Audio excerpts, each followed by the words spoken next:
ഇതാ സമരം ചെയ്ത തീവ്രവാദിയെ പോലീസ് പിടികൂടാൻ പോകുന്നു എന്ന ആവേശത്തിൽ ചില BJP നേതാക്കന്മാർ, RSS നേതാക്കന്മാർ ഫേസ്ബുക്കിൽ പ്രതികരിക്കാൻ. സ്നേഹത്തോടെ ഒരു കാര്യം പറയട്ടെ, ഭീഷണിയായിട്ടൊന്നും കൂട്ടണ്ട. പാർട്ടി ഓഫീസും പാർട്ടി ആസ്ഥാനവും CPM-ന് മാത്രമല്ല, ഇങ്ങ് കേരളത്തിൽ BJP-ക്കും ഉണ്ട് എന്ന് നന്നായി കരുതി വെക്കുന്നത് BJP-ക്ക് നന്നായിരിക്കും. CPM-ന്റെ മെമ്പർഷിപ്പിന് ഒരു പ്രത്യേകതയുണ്ട്. ആ പ്രത്യേകത BJP-കാരനെ പോലെ മിസ് കോൾ അടിച്ച് നേടിയ മെമ്പർഷിപ്പ് അല്ല. 5 ലക്ഷം നട്ടലുള്ള തൊഴിലാളികൾ സംഘടിതമായി പ്രവർത്തിക്കുന്ന പാർട്ടിയാണ് കേരളത്തിലെ CPM എന്ന് അവർ ഓർക്കണം. രാജ്യത്തെ CPM-ന്റെ സ്ഥിതി വ്യത്യസ്തമല്ല. അപ്പൊ പാർട്ടി ഓഫീസ് തൊട്ട് കളിക്കുമ്പോ, പാർട്ടി ആക്രമിക്കാൻ വരുമ്പോ, പാർട്ടിക്കെതിരായി അതിക്രമം നടത്തുമ്പോ, പാർട്ടിയുടെ ഇടതുപക്ഷത്തിന്റെ മുഖമായി നിൽക്കുന്നവരെ, വിദ്യാർത്ഥി പ്രക്ഷോഭത്തിന് മുഖമായി നിൽക്കുന്നവരെ ആക്രമിച്ചും കള്ളക്കേസിൽപ്പെടുത്തിയും ഈ രാജ്യത്ത് ജയിലിലടച്ചാൽ ഇടതുപക്ഷത്തിന്റെ സംഘടിതമായ ജനകീയ മുന്നേറ്റത്തെ പിടിച്ചു നിർത്താൻ കഴിയുമെന്ന് RSS പരിശ്രമിക്കാനേ പാടില്ല.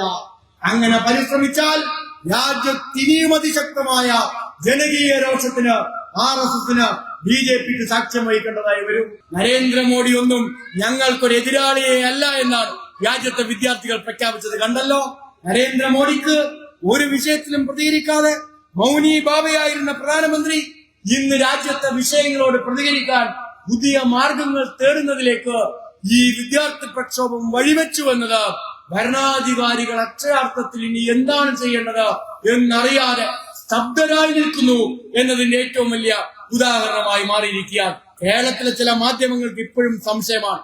മലയാള മനോരമ ആ സമരം കഴിഞ്ഞ് പിറ്റേ ദിവസം ഇറങ്ങുമ്പോ അത്ഭുതത്തോടു കൂടിയാണ്, പ്രിയപ്പെട്ട സഖാക്കളെ ഞാൻ പറയട്ടെ, ആ പത്രത്തെ ഞങ്ങളെല്ലാവരും കണ്ടത്.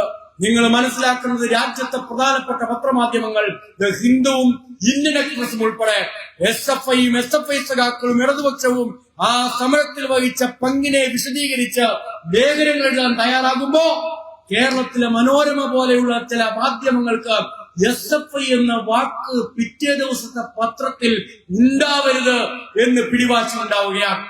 നോക്കൂ, ആദ്യത്തെ ദിവസം സമരം വിജയിച്ച് മനോരമ വാർത്തപ്പുറത്തേക്ക് ഇറങ്ങുമ്പോ ആ സമരത്തിന്റെ വേദിയിലേക്ക് വരാത്ത രാഹുൽ ഗാന്ധിയുടെ വരെ ചിത്രം മനോരമ ഉൾപ്പെടുത്തി. ബിനു വി ജോണിനെ പോലെ ചില മാധ്യമപ്രവർത്തകരുണ്ട്. കോട്ടിട്ട അർണബ് ഗോസ്വാമിയാണ്. അർണബ് ഗോസ്വാമിയെ നിങ്ങളിൽ പലർക്കും അറിയാം. റിപ്പബ്ലിക് TVയുടെ മുതലാളിയും പ്രധാനപ്പെട്ട വാർത്താവതാരകരുമാണ്.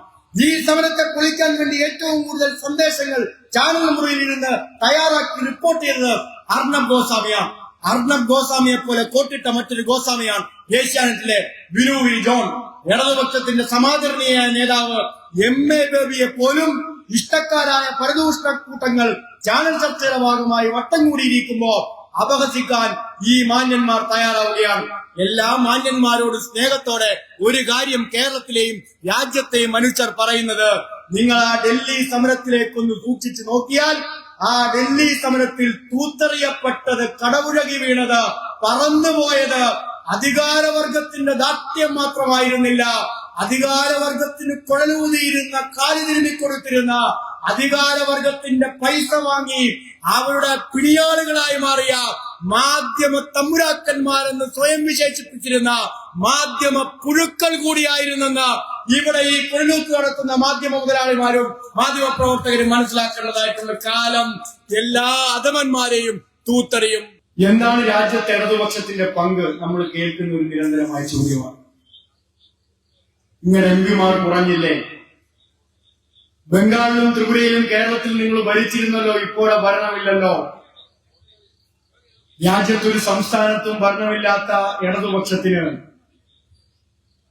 64 MP-മാർ വരെ ഉണ്ടായിരുന്ന ഇടതുപക്ഷം ഇന്ന് വളരെ ചുരുങ്ങിയ എണ്ണത്തിലേക്ക് കുറഞ്ഞിരിക്കുന്ന രാജ്യത്തിന്റെ പാർലമെന്റിനകത്ത് എന്താണ് ഇടതുപക്ഷത്തിന് ഈ ജനാധിപത്യ ഇന്ത്യയിൽ നിർവഹിക്കാനുള്ള പങ്കെന്ന് പരിഹാസ രൂപേണ പലരും ചോദിക്കുന്നത് ഞാൻ നിങ്ങളും കേട്ടിട്ടുണ്ട്. ആ പരിഹാസ രൂപേണ ചോദിച്ചവർ ഇന്ന് രാജ്യത്തിന്റെ തെരുവിലേക്ക് നോക്കിയാൽ ഇടതുപക്ഷത്തിന്റെ പങ്ക്, ഇടതുപക്ഷത്തിന്റെ പ്രത്യയശാസ്ത്രപരമായ ഇടപെടൽ, ഇടതുപക്ഷം ഉയർത്തുന്ന സമരം, അത് ഇടതുപക്ഷത്തിന് മാത്രമേ സംഘടിപ്പിക്കാനാകൂ എന്ന് ഈ രാജ്യത്തിന് നാം തെളിയിച്ചുകൊണ്ടിരിക്കുകയാണ്. നാം കുഞ്ഞാലി അനുസ്മരിക്കുന്ന ഇതേ വേളയിലാണ് പാർട്ടിയുടെ പരമോന്നത പാർട്ടി ഓഫീസ് AKG ഭവനിലേക്ക് ഡൽഹി പോലീസ് ഇരമ്പിയാർക്കെത്തിയത്.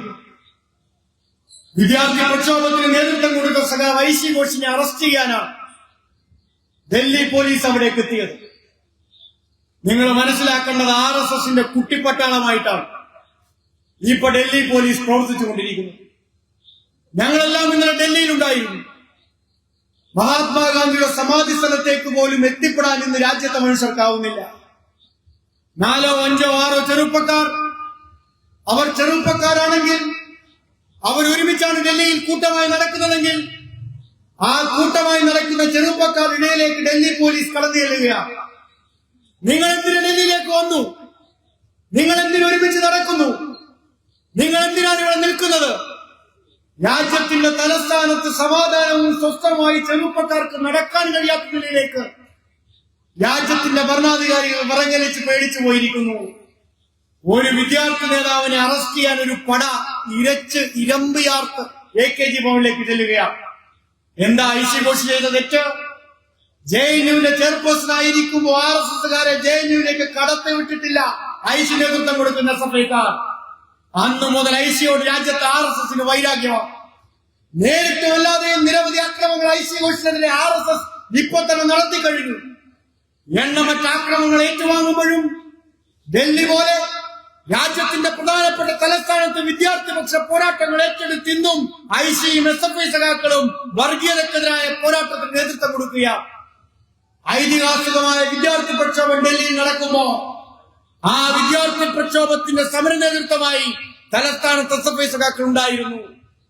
21ാമത്തെ ദിവസം നിരാഹാരം അനുഷ്ഠിച്ച സോനം വാങ്ചുക്കിനെ അപ്രതീക്ഷിതമായി സമരവേദിയിലേക്ക് കടന്നു കയറി പിടിച്ചുകൊണ്ടുപോകുമ്പോ ആ പിടിച്ചുകൊണ്ടുപോയ ഡൽഹി പോലീസിന്റെയും കേന്ദ്ര ഗവൺമെന്റിന്റെയും നടപടിക്കെതിരെ അതിശക്തമായി പ്രതികരിച്ച് നിരാഹാരം കിടക്കാൻ SFIയുടെ അഖിലേന്ത്യാ പ്രസിഡന്റ് ഐസി ഘോഷും ആ സമരവേദിയിൽ ഉണ്ടായിരുന്നു.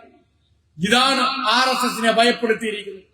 ഇതാണ് RSSനെ ചൊടിപ്പിച്ചിരിക്കുന്നത്. വിദ്യാർത്ഥികൾ രാജ്യത്തെ ഭരണാധികാരികളെ വിറപ്പിക്കുമ്പോ, വിദ്യാർത്ഥികളുടെ ചോദ്യത്തിന് മുന്നിൽ രാജ്യത്തെ ഭരണാധികാരികൾ വിറങ്ങിച്ചു പോകുമ്പോൾ, നിശബ്ദരായി പോകുമ്പോ അവരെ പിടികൂടാൻ, കീഴ്പ്പെടുത്താൻ, എങ്ങനെയും അറസ്റ്റ് ചെയ്ത് ജയിലിനകത്ത് അടയ്ക്കണമെന്ന് RSS തീരുമാനിച്ചിരിക്കുന്നു, ഭരണകൂടം തീരുമാനിച്ചിരിക്കുന്നു. പലപ്പോഴും നമ്മൾ RSSന്റെയും ഫാസിസ്റ്റുകളുടെയും അക്രമോത്സുകമായ മുഖമാണ് കണ്ടിട്ടുള്ളത്. എവിടെയും വർഗീയ കലാപങ്ങൾ, അക്രമങ്ങൾ അഴിച്ചുവിടുന്ന RSSനെയാണ് നാം എല്ലായിടത്തും കണ്ടിട്ടുള്ളത്. എന്നാൽ എല്ലായിടത്തും അക്രമത്തിന്റെ അക്രമോത്സുകമായ മുഖവുമായി കടന്നെത്തുന്ന RSS ഇന്ന് രാജ്യത്തെ വിദ്യാർത്ഥികൾക്ക് മുന്നിൽ മുട്ടിടിച്ച് നിൽക്കുന്ന കാഴ്ചയാണ് നിങ്ങൾ ഇന്ത്യയിലേക്ക് നോക്കിയാൽ കാണാൻ കഴിയുന്നത്. വിദ്യാർത്ഥികൾ വിറപ്പിക്കുക. 56 ഇഞ്ച് നെഞ്ചളവാണ് രാജ്യത്തെ ഭരണാധികാരികളുടെ മാർക്കറ്റ് ചെയ്യപ്പെടുന്നത്. 56 ഇഞ്ച് നെഞ്ചളവുള്ള രാജ്യത്തിന്റെ ഭരണകൂടം വിദ്യാർത്ഥികൾക്ക് മുന്നിൽ പേടിച്ചെന്ത് ചെയ്യണമെന്നറിയാതെ ഡൽഹിയിൽ നെട്ടോട്ടമോടുകയാണ്.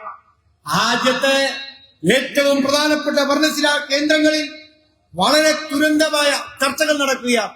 വളരെ പെട്ടെന്ന് ചർച്ചകൾ നടത്തിക്കൊണ്ടിരിക്കുന്നു.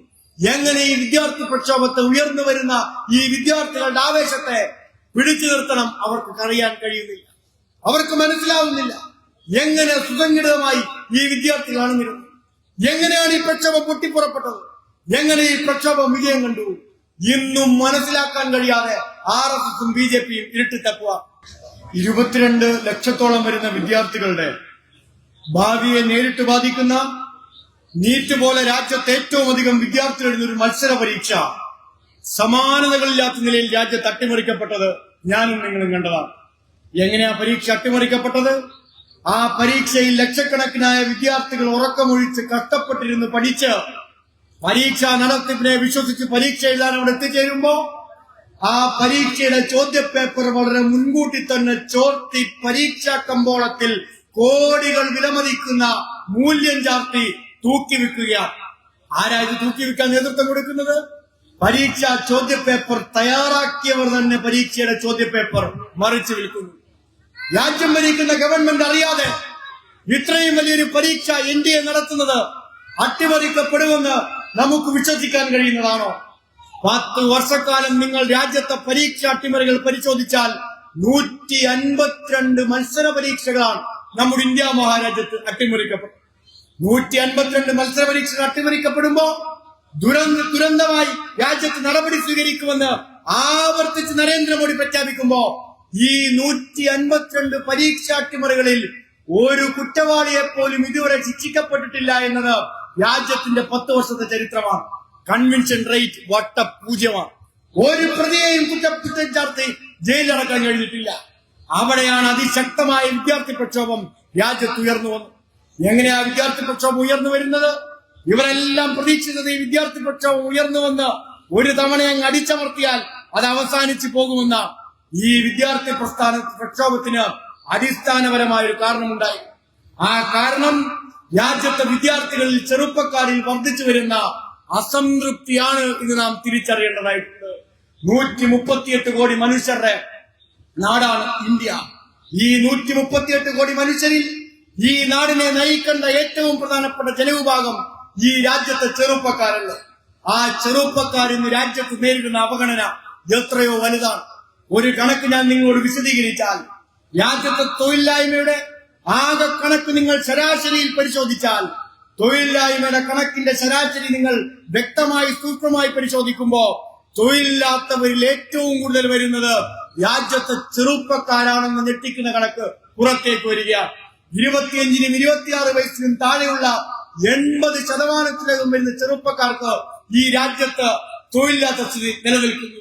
രാജ്യത്താകെ തൊഴിൽ ചെയ്യുന്ന ചെറുപ്പക്കാരെ യുവജനങ്ങളെ നിങ്ങൾ എടുത്താൽ 82% മനുഷ്യർ ജോലി ചെയ്യുന്നത് അസംഘടിത മേഖലയിലാണ്, പ്രൈവറ്റ് സെക്ടറിലാണ് നിങ്ങൾക്ക് കാണാൻ കഴിയുക. ഗവൺമെന്റ് സർവീസിലേക്ക് ആളെ എടുക്കുന്നില്ല. പട്ടാളത്തിലേക്ക് പോലും പുതിയ റിക്രൂട്ട്മെന്റ് നടക്കുന്നില്ല. SSBയും RRBയും രാജ്യത്തെ ബാങ്ക് സർവീസ് എക്സാമുകൾ, റെയിൽവേ ഉൾപ്പെടെയുള്ള പൊതുമേഖലാ സ്ഥാപനങ്ങൾ എല്ലാത്തിന്റെയും റിക്രൂട്ട്മെന്റ് പരീക്ഷകൾ നോക്കുകുത്തിയായി രാജ്യത്ത് നിലനിൽക്കുകയാണ്. ആരെയാണ് രാജ്യത്തെ യുവജനങ്ങൾ വിശ്വസിക്കേണ്ടത്?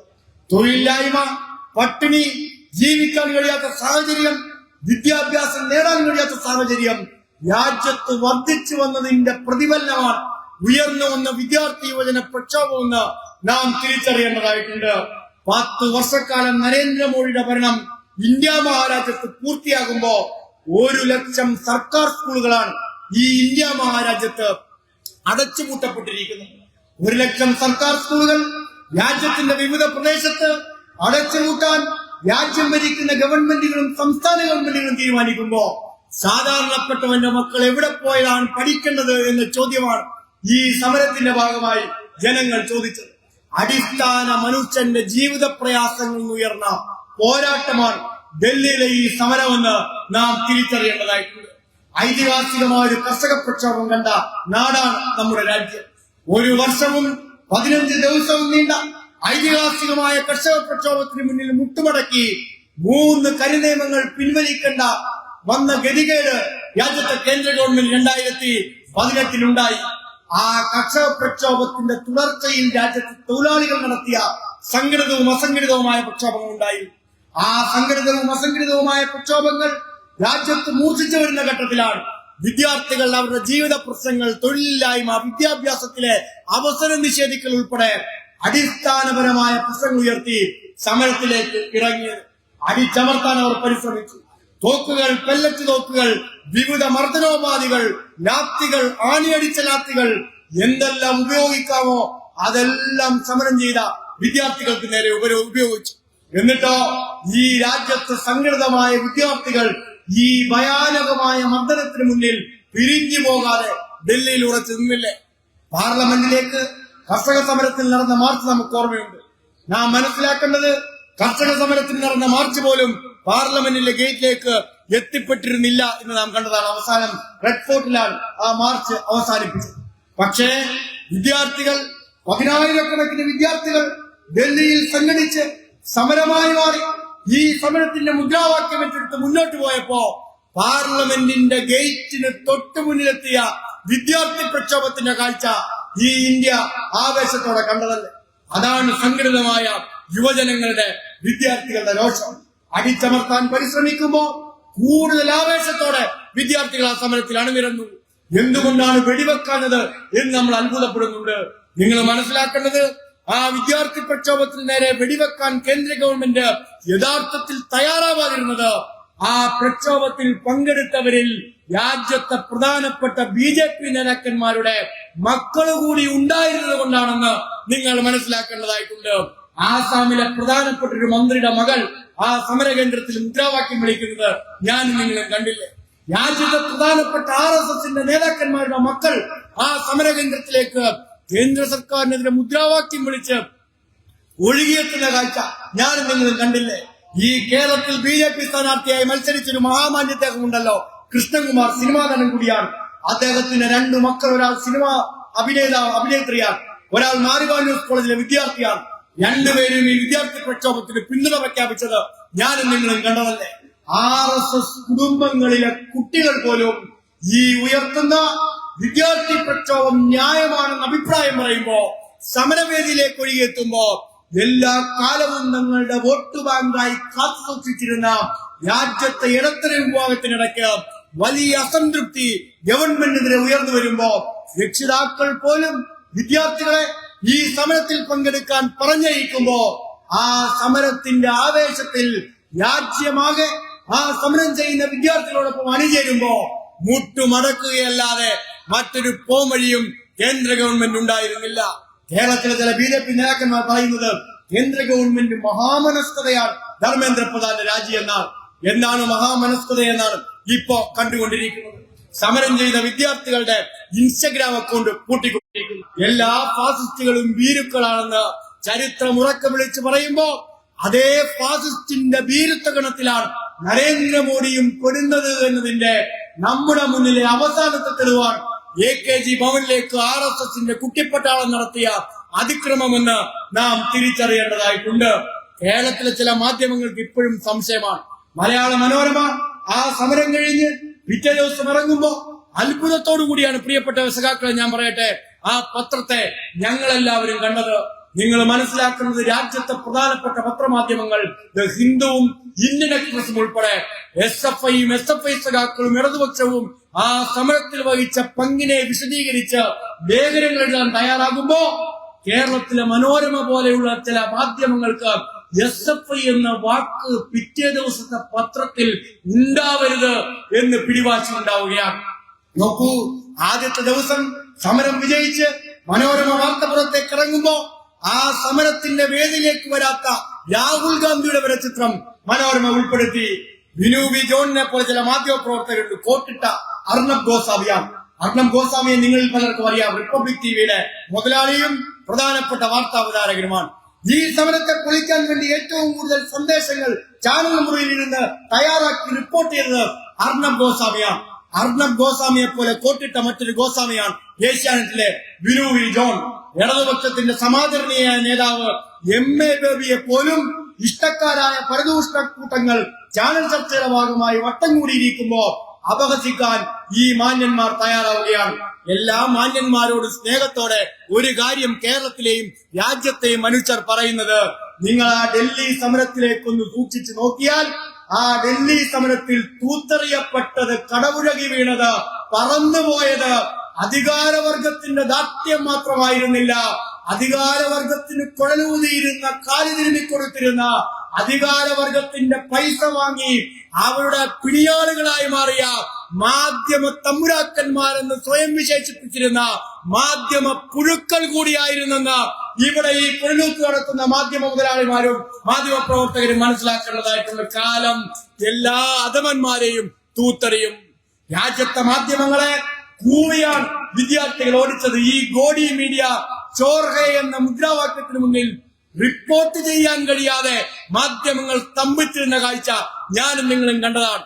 ഇവിടെയും ചില മാധ്യമങ്ങൾ അവരാണ് ഈ കേരളത്തിന്റെ പൊതുബോധം സൃഷ്ടിക്കുന്നതെന്ന രീതിയിൽ മാധ്യമ വാർത്തകൾ പ്രചരിപ്പിച്ചുകൊണ്ടിരിക്കാൻ. ഡൽഹിയിലെ മാധ്യമങ്ങൾക്കുണ്ടായ അവസ്ഥ, ഡൽഹിയിലെ മാധ്യമങ്ങൾക്ക് വാർത്ത പോലും റിപ്പോർട്ട് ചെയ്യപ്പെടാൻ കഴിയാതെ ഓടിപ്പോകേണ്ടി വന്ന ഓട്ടം, അത് ഡൽഹിയിൽ ആരംഭിച്ച് അവസാനിക്കുന്നതാണെന്ന് വിനു വി ജോണിനെ പോലെ കേരളത്തിലെ അധമ മാധ്യമ പ്രവർത്തനം നടത്തുന്ന, കാലു വെക്കുന്ന മാധ്യമ പ്രവർത്തകന്മാർ ബോധ്യപ്പെടുന്നല്ലായിരിക്കും. ഇങ്ങനെ ചില മാധ്യമ പ്രവർത്തകർ ഇറങ്ങിയിരിക്കുക. എന്താണ് ഇടതുപക്ഷത്തിന്റെ പങ്കെന്ന് ഇവിടുത്തെ ലീഗുകാർക്ക് ചിലപ്പോൾ സംശയം ഉണ്ടാവും. എന്താണ് ഇടതുപക്ഷത്തിന്റെ പങ്കെന്ന് ചിലപ്പോൾ കോൺഗ്രസുകാർക്ക് കേരളത്തിൽ സംശയം ഉണ്ടാവും. എന്താണ് ഈ സമരത്തിൽ ഇടതുപക്ഷം വഹിച്ച പങ്കെന്ന് നിങ്ങൾക്ക് ബോധ്യപ്പെടണമെങ്കിൽ ഇന്നലെ പുറത്തിറങ്ങിയ ഓർഗനൈസറിന്റെ ലേഖനം ഇവിടുത്തെ കോൺഗ്രസുകാരൻ ലീഗുകാരനെടുത്ത് വായിച്ചാൽ മതി. ഇടതുപക്ഷം ഈ സമരത്തിനൊപ്പം ചേർന്നതുകൊണ്ടാണ് ഈ സമരം ഒരു പ്രക്ഷോഭവും രാജ്യം കണ്ടൊരു വലിയ മൂവ്മെന്റുമായി മാറിയതെന്ന് വിമർശിച്ചിരിക്കുന്നത് രാജ്യത്തെ RSSന്റെ മുഖപത്രം ഓർഗനൈസറാണ്. ഇതേ ഓർഗനൈസറാണ് കേട്ടോ VD സതീശൻ മുഖ്യമന്ത്രിയായപ്പോ പുതിയ പ്രതീക്ഷയാണ് VD സതീശൻ എന്ന് ലേഖനം എഴുതി ലീഗുകാർ. പക്ഷേ അത് വായിച്ചിട്ടാണ് ലീഗുകാർക്ക് VD സതീശൻ സ്നേഹം കൂടുതലാണ്. ഈ ഓർഗനൈസർ ലേഖനം എഴുതുന്നു. എന്താ ലേഖനം?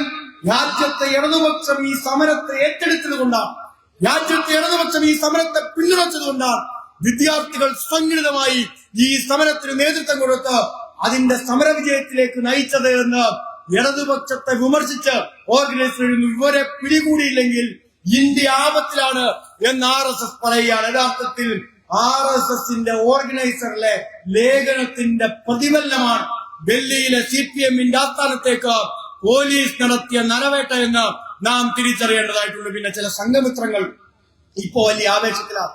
ഡൽഹിയിൽ AKG ഭവനിലേക്ക് പോലീസ് രംഭിയാച്ചെത്തി SFI നേതാവിനെ പിടിച്ചുകൊണ്ടുപോകുമെന്ന ഘട്ടത്തിലേക്ക് വന്നപ്പോ ഇതാ സമരം ചെയ്ത തീവ്രവാദിയെ പോലീസ് പിടികൂടാൻ പോകുന്നു എന്ന ആവേശത്തിൽ ചില BJP നേതാക്കന്മാർ, RSS നേതാക്കന്മാർ ഫേസ്ബുക്കിൽ പ്രതികരിക്കാൻ. സ്നേഹത്തോടെ ഒരു കാര്യം പറയട്ടെ, ഭീഷണിയായിട്ടൊന്നും കൂട്ടണ്ട. പാർട്ടി ഓഫീസും പാർട്ടി ആസ്ഥാനവും CPMന് മാത്രമല്ല ഇങ്ങ് കേരളത്തിൽ BJPക്കും ഉണ്ട് എന്ന് നന്നായി കരുതി വെക്കുന്നത് BJPക്ക് നന്നായിരിക്കും. CPMന്റെ മെമ്പർഷിപ്പിന് ഒരു പ്രത്യേകതയുണ്ട്. ആ പ്രത്യേകത BJPക്കാരനെ പോലെ മിസ് കോൾ അടിച്ച് നേടിയ മെമ്പർഷിപ്പ് അല്ല. 5 ലക്ഷം നട്ടലുള്ള തൊഴിലാളികൾ സംഘടിതമായി പ്രവർത്തിക്കുന്ന പാർട്ടിയാണ് കേരളത്തിലെ CPM എന്ന് അവർ ഓർക്കണം. രാജ്യത്തെ CPMന്റെ സ്ഥിതി വ്യത്യസ്തമല്ല. അപ്പൊ പാർട്ടി ഓഫീസ് തൊട്ട് കളിക്കുമ്പോ, പാർട്ടി ആക്രമിക്കാൻ വരുമ്പോ, പാർട്ടിക്കെതിരായി അതിക്രമം നടത്തുമ്പോ, പാർട്ടിയുടെ ഇടതുപക്ഷത്തിന്റെ മുഖമായി നിൽക്കുന്നവരെ, വിദ്യാർത്ഥി സമര പ്രക്ഷോഭത്തിന് മുഖമായി നിൽക്കുന്നവരെ ആക്രമിച്ചും കള്ളക്കേസിൽപ്പെടുത്തിയും ഈ രാജ്യത്ത് ജയിലിലടച്ചാൽ ഇടതുപക്ഷത്തിന്റെ സംഘടിതമായ ജനകീയ മുന്നേറ്റത്തെ പിടിച്ചു നിർത്താൻ കഴിയുമെന്ന് RSS പരിശ്രമിക്കാനേ പാടില്ല. അങ്ങനെ പരിശ്രമിച്ചാൽ രാജ്യത്തിനിയും അതിശക്തമായ ജനകീയ രോഷത്തിന് RSSന് BJPക്ക് സാക്ഷ്യം വഹിക്കേണ്ടതായി വരും. രാജ്യത്തെ എല്ലാ വിഭാഗം ജനങ്ങളും അസംതൃപ്തിയിലാണ്. രാജ്യത്തെ ഭരണം തുടർച്ചയുണ്ടാക്കാൻ ന്യൂനപക്ഷങ്ങൾക്കെതിരെ അസാമാന്യമായ നിലയിൽ വെറുപ്പ്, വിദ്വേഷം പ്രചരിപ്പിക്കുകയാണ്. ഖാലിസ്ഥാൻ തീവ്രവാദികളെന്നും ജിഹാദികളെന്നും വിളിച്ച് രാജ്യത്തെ വിദ്യാർത്ഥി പ്രക്ഷോഭത്തിന് നേരെ അവർ നടത്തിയ പ്രചരണം വിദ്യാർത്ഥി പ്രക്ഷോഭത്തെ മാത്രം ലക്ഷ്യം വെച്ചാണെന്ന് നിങ്ങൾ തെറ്റിദ്ധരിക്കാനേ പാടില്ല. RSS ഇന്ത്യയിൽ പ്രയോഗിക്കുന്ന ഏറ്റവും വലിയ ട്രംപ് കാർഡുകളിലൊന്ന് രാജ്യത്തെ ന്യൂനപക്ഷത്തിനെതിരായ വിദ്വേഷ പ്രചരണമാണ്. ആ വിദ്വേഷ പ്രചരണത്തിലൂടെ ന്യൂനപക്ഷങ്ങൾക്കെതിരായ ശത്രുവാത്മകമായ ഒരു നിലപാട് രാജ്യത്തെ മനുഷ്യന് സൃഷ്ടിക്കാൻ കഴിയുമോ എന്നാണ് RSS പരിശ്രമിക്കുന്നത്. ഇതിനെ ഇന്ത്യയുടെ ജനാധിപത്യ ആശയങ്ങളെ ഉയർത്തിപ്പിടിച്ച് നമുക്ക് പ്രതിരോധിക്കാൻ കഴിയണം. ഭൂരിപക്ഷമാണ് അവർ എന്നാണ് അവർ അവകാശപ്പെടുന്നത്. ആരാണ് ഈ ഭൂരിപക്ഷം? നിങ്ങൾ ഇന്ത്യയുടെ ജനസംഖ്യ എടുത്ത് പരിശോധിച്ചാൽ RSS ഉയർത്തിപ്പിടിക്കുന്നത് മനുസ്മൃതിയാണെങ്കിൽ, ആ മനുസ്മൃതിയിലെ വർണ്ണാശ്രമ ധർമ്മം അനുസരിച്ചാണെങ്കിൽ ക്ഷത്രിയന്മാരും ബ്രാഹ്മണന്മാരുമാണ് രാജ്യം ഭരിക്കേണ്ടത് എന്നാണ് മനുസ്മൃതിയിൽ എഴുതി വെച്ചിരിക്കുന്നത്. രാജ്യത്തെ ആകെ ജനസംഖ്യ എടുക്കുക RSSകാരാ, രാജ്യത്തെ ആകെ മനുഷ്യന്റെ എണ്ണം എടുക്കുക RSSകാരാ. രാജ്യത്തെ മനുഷ്യന്റെ ആകെ എണ്ണത്തിൽ ഈ ക്ഷത്രിയന്മാരുടെ ബ്രാഹ്മണന്മാരുടെ അംഗസംഖ്യ എത്ര പുറത്തുവിടാൻ RSS ധൈര്യമുണ്ടോ?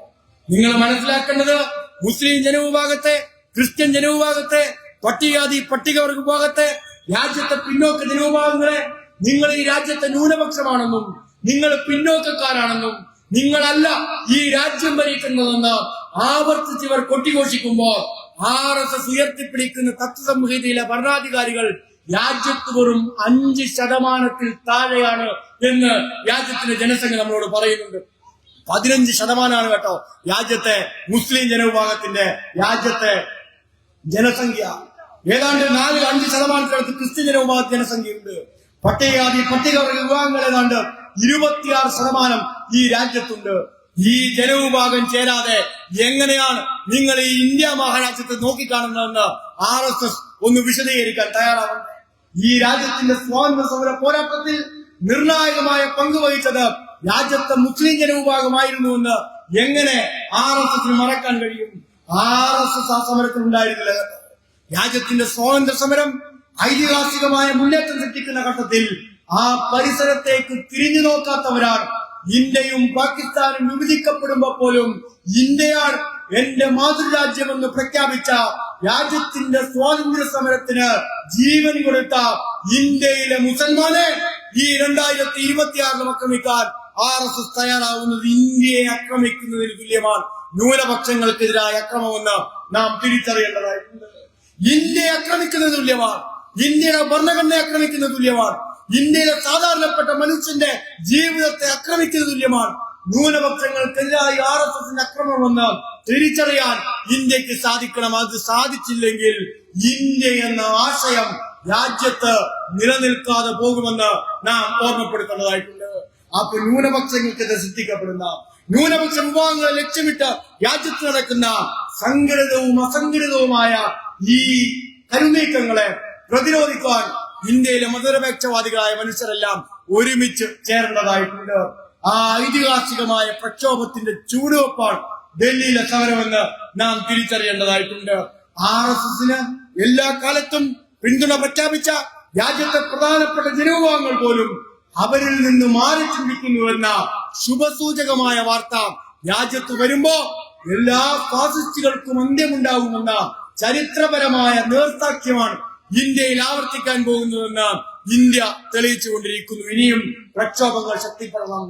വിശ്വാസത്തിന്റെ പേരിൽ മനുഷ്യരെ ഭിന്നിപ്പിക്കുന്നവർ അമ്പലങ്ങൾ കൊള്ളയടിച്ചുകൊണ്ടിരിക്കുമ്പോ വിശ്വാസികൾ തന്നെ സംഘടിച്ച് ഈ അമ്പലക്കള്ളന്മാരെ ചോദ്യം ചെയ്യാൻ രാജ്യത്തിന്റെ തെരുവിലേക്ക് ഇറങ്ങണം.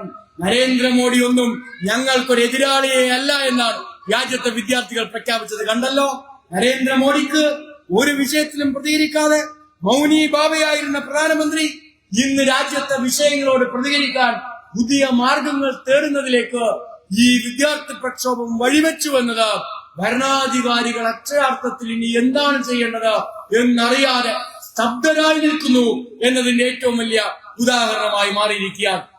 ഈ ഇന്ത്യൻ പശ്ചാത്തലത്തിലാണ് രാജ്യത്തെ ഉയർന്നു വരുന്ന സംഘടിതമായ പ്രതിപക്ഷ പോരാട്ടത്തെ നാം കാണുന്നത്. എന്തേ രാഹുൽ ഗാന്ധിക്ക് ജന്തർ മന്ദർ വരെ പോകാൻ സമയം കിട്ടാതിരുന്നത്?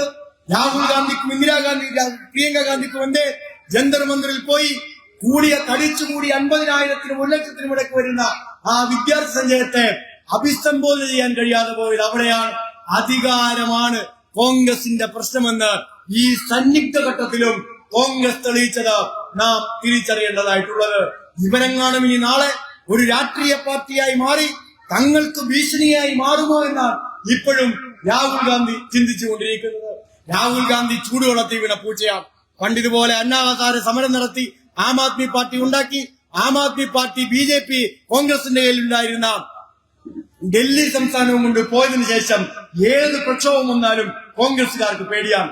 ജനകീയ പ്രക്ഷോഭമായിക്കോട്ടെ, ജനങ്ങൾ സംഘടിക്കുന്ന പ്രക്ഷോഭമായിക്കോട്ടെ, ആ പ്രക്ഷോഭത്തിന്റെ ആത്യന്തികമായി ആരധികാരം കൊണ്ടുപോകുമെന്ന അധികാര കസേരയുടെ തർക്കമാണ് ഇന്നും രാജ്യത്തെ കോൺഗ്രസ് നിൽക്കുന്നത്. കോൺഗ്രസ് ഇനി എന്നാണ് നന്നാവാൻ പോകുന്നത്? രാജ്യത്തെ കോൺഗ്രസ് വിശാലമായ ജനകീയ താല്പര്യത്തിലേക്ക് എന്തുകൊണ്ടാണ് എത്തിപ്പെടാൻ കഴിയാത്തത്? ഒരു ജനകീയ സമരം പൊട്ടിപ്പുറപ്പെട്ടു വരുന്നു. അതിൽ വിദ്യാർത്ഥികൾ കണ്ണുചേരാതെ അണപൊട്ടാതെ കണ്ണുചേർന്നുകൊണ്ടിരിക്കുന്നു.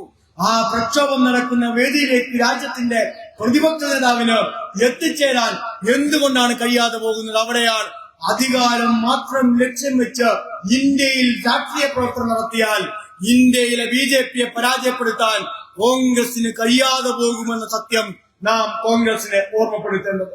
രാഹുൽ ഗാന്ധി പ്രധാനമന്ത്രി സ്ഥാനാർത്ഥിയായി കോൺഗ്രസ് ഉയർത്തിക്കാണിച്ചോ? ഞങ്ങൾക്ക് പരാതിയില്ല. ഇനി രാഹുൽ ഗാന്ധിയേക്കാൾ മെച്ചം പ്രിയങ്ക ഗാന്ധിയാണെന്ന് അഭിപ്രായമുണ്ടെങ്കിൽ നിങ്ങൾ പ്രിയങ്ക ഗാന്ധിയെ പ്രധാനമന്ത്രി സ്ഥാനാർത്ഥിയായി ഉയർത്തിക്കാണിക്ക്, ഞങ്ങൾക്ക് തർക്കമില്ല. നിങ്ങൾ ആരെ പ്രധാനമന്ത്രി സ്ഥാനാർത്ഥിയായി ഉയർത്തിക്കാണിക്കുന്നോ ഇല്ലയോ എന്നതല്ല ഇന്ത്യയിലെ ജനങ്ങളുടെ പ്രശ്നം. സംഘടിതമായി വിദ്യാർത്ഥി പ്രക്ഷോഭത്തിന്, ജനകീയ പ്രക്ഷോഭത്തിന് നേതൃത്വമാവാൻ ഇന്ത്യയിലെ കോൺഗ്രസിനാകുമോ എന്നതാണ്. രാഹുൽ ഗാന്ധി നയിക്കുന്ന കോൺഗ്രസ് എന്നതിൽ എവിടെ നിൽക്കുന്നുവെന്ന് കോൺഗ്രസിനെ കൈയഴിച്ച് പിന്തുണയ്ക്കുന്ന ലീഗ് ഉൾപ്പെടെയുള്ള പാർട്ടികൾ ആത്മപരിശോധന നടത്തണമെന്ന് ഞാൻ അഭ്യർത്ഥിക്കുകയാണ്. എന്റെ ഓർമ്മ ശരിയാണെങ്കിൽ 2008 രാഹുൽ ഗാന്ധി ഈ രാജ്യത്തിന്റെ കോൺഗ്രസിന്റെ നേതൃത്വത്തിലേക്ക് കടന്നു വരുന്നത്. അന്ന് 2008 രാഹുൽ ഗാന്ധി കോൺഗ്രസിന്റെ നേതൃത്വത്തിലേക്ക് കടന്നു വരുമ്പോൾ 1026 MLA മാർ രാജ്യത്ത് വിവിധ സംസ്ഥാനങ്ങളിലായി കോൺഗ്രസിനുണ്ട്.